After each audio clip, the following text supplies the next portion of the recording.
Hello, everyone. Welcome back to Business as a Magical Practice. Today, I'm talking about some lessons that I learned from hiring an executive assistant and hitting inbox zero. So I'll get to that in a second, but I want to lay some background for you first. So I have hired virtual assistants before, and I have had full-time team members on my team for years. So I'm not new to having support and being supported on my team. But last year was the first time that I hired someone to support just me, and that was an executive assistant. I hired them from an executive assistant agency. And one of the main reasons why I brought them on was because I wanted help around my email inbox. And I know that I am not alone in being emotionally triggered by my email inbox, because I've talked to you guys and I have other peers in the space who are just as triggered, and people act in different ways because of this, by like having some like really strict rules about when they check email, or they don't ever check their email and they just have like thousands and thousands of unread messages in there that they just never get to. But for me, it was I would often put off checking my inbox for the day because I was scared of what I would find. Like, I've never gotten anything horrible in my inbox, but still. And then I would feel really stressed out thinking about what I was missing by not checking it. So not a great cycle, right? I'm putting off checking it because I don't want to check it, and I don't want to know what's in there, and I don't want to respond, and I don't want to not respond. So I'm just stressing out not opening it. Anyways, this is super common when you work with clients. The inbox can become a mix of welcome praise, urgent messages, critiques, projects, project management. It's also a place where you get spammed, you get inquiries for new work, and all sorts of education and entertainment from newsletters that you're subscribed to. There's a lot. It's like this smattering of chaos in the best and worst ways in your email inbox. And surely enough, your inbox becomes a holding place for long-term projects and emails you're really meaning to respond to and you're totally going to get to, but have actually just been sitting there for months. But like, as long as it's sitting there in your inbox unread, or just sitting there in your inbox non-archived, non-deleted, then you're going to remember to respond, and you're thinking about what the response is going to be. I know I'm not alone. So anyways, I was in a situation where it would really, like, I would have a stress response thinking about my inbox, thinking about, should I check my email again, thinking, are my important clients sending me emails and making requests. And so I got an executive assistant. I needed some additional admin help for some other things. So it made sense. And one of the things I wanted to add in additionally was someone to actually be responsible for my inbox other than me. And within a few days of her doing 2 times a day passes at my inbox, I got to inbox zero. And if you do not know what inbox zero is, it is like essentially the holy grail of no new emails in your inbox, because they've either been responded to or they've been put into an appropriate folder every single day. So imagine nothing in your inbox because everything has been sorted or responded to, and just a clean, empty inbox. And they even, if you use Gmail, they make like a nice little like peaceful image that fills your inbox when there's no emails in your inbox. And I honestly, like, the goal was never for me inbox zero. I wasn't like, I want you to get to inbox zero every single day. Like, I never mentioned it at all. So it wasn't something I was thinking about. So I didn't think it would be a big deal, but it was. Actually getting to inbox zero, logging into my Gmail app on my phone and seeing nothing in there was this really weird sigh of relief, of and pride. Not gonna lie, there's a little pride there, like, oh yeah. I've got this sorted. And honestly, I mean, I had told myself that I just needed to get over my emotional response to my email inbox. And I'm like, pretty damn trauma informed. And the fact that I was still telling myself this is, I knew better, guys. You know better too if you're doing the same thing. But I told myself that I just need to get over my emotional response to my email inbox, or I need to work on this trigger, or I need to deal with my boundaries with my clients, or there's so many ways of addressing the stress response to my email inbox. And I had also told myself that no one could do it for me, because a lot of emails that run through my inbox require specialized knowledge, like specifics of Facebook ad campaigns. And because of that, no one could run my inbox. No one could manage my inbox for me. No one could respond to my emails for me because of that. And the truth was, I really just needed to love myself where I was at and outsource things that were unnecessarily draining for me. Right? We've talked about this on the podcast. Like, this is stuff I fucking teach. I wasn't doing it, right? Of recognizing not my zone of genius, not even my zone of competence. Like, seriously, inbox hanging out in my inbox or emails hanging out in my inbox for months with no response. Not even my zone of competence. And there I was, not delegating it out. And it was because there was this element of shame there, right?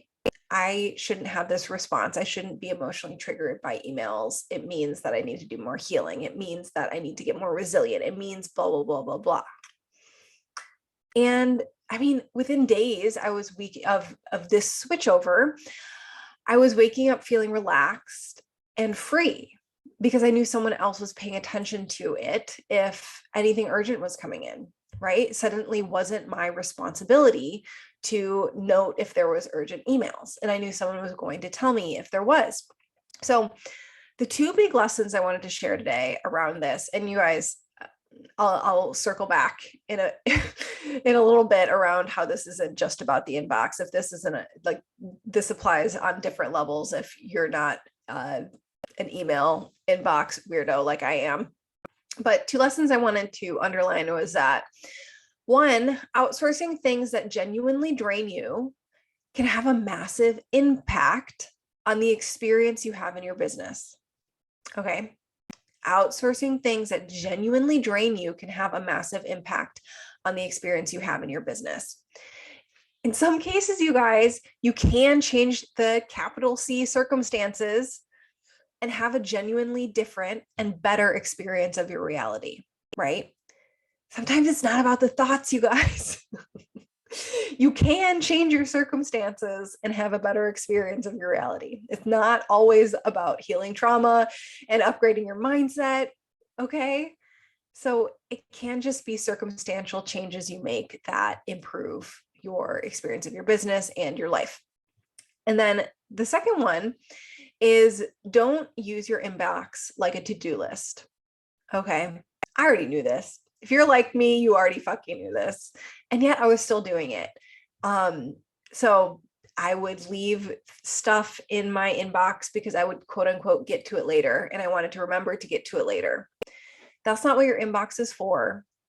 It is a way of receiving communication from other people. And if you leave stuff in your inbox as a to-do list, you're suddenly allowing other people's priorities come before your own. Because what happens when you get to your inbox to check on your quote unquote to-do list, and there's a bunch more emails in there from people that, I mean, it would just take 5 minutes to respond to them. And essentially you're getting distracted and you're putting other people's priorities, them emailing you and wanting a response from you, ahead of your own, right? Because we should be doing, okay, we're going to let go of the word should, right?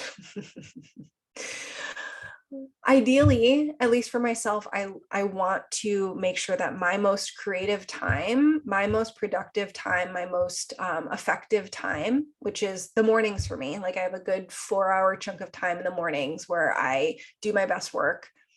if I'm checking my email during that time period or checking in on my to-do list in my inbox during that time period, suddenly you are falling prey to other people's priorities before your own. You're not going to get your own done, or you're less likely to, because of context switching, because of multitasking, and you're not going to do the deep work that you want to do.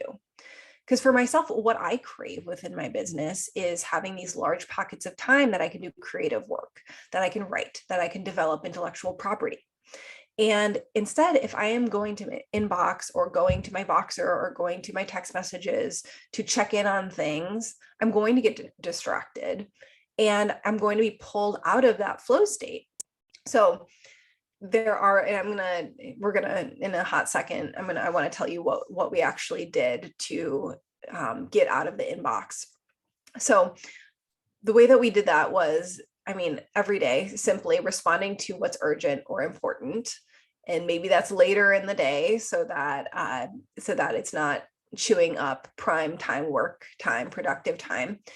And then moving the rest of the emails that aren't urgent or important into folders that you can respond to later, or moving them into a project management system like Asana to deal with at another time.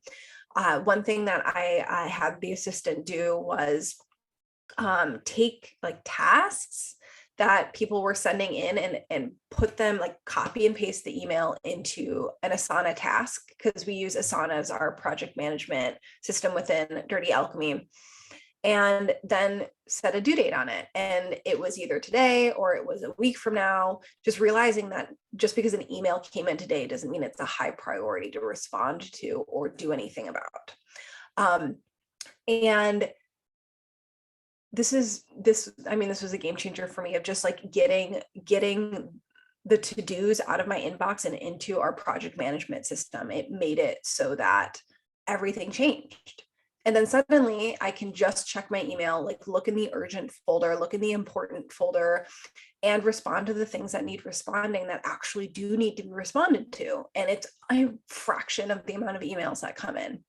So as always, your business, your rules. You don't need an executive assistant to get to inbox zero, and you do not need to hit inbox zero to have a delightful experience with your inbox. I just wanted to share my behind the scenes, because it was a major circumstantial shift and operating procedure shift in my business that changed, and for the vast better for me.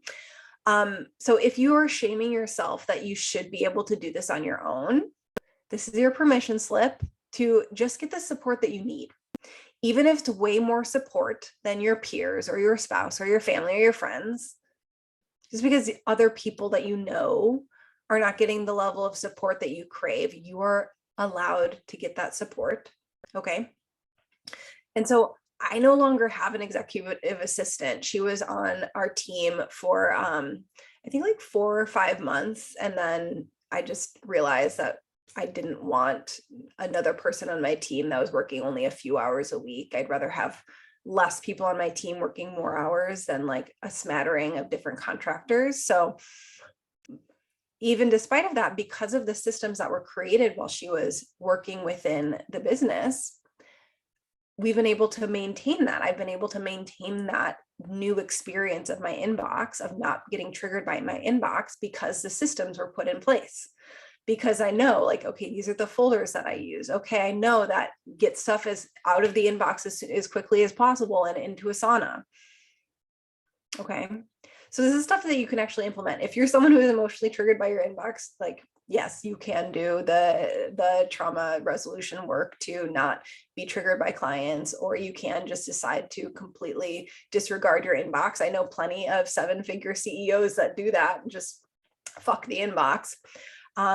But the system that I really liked was using labels, making sure that there were action item folders and urgent response folders, and just responding to those people, and using a project management tool. I use Asana, and putting stuff from my inbox into Asana.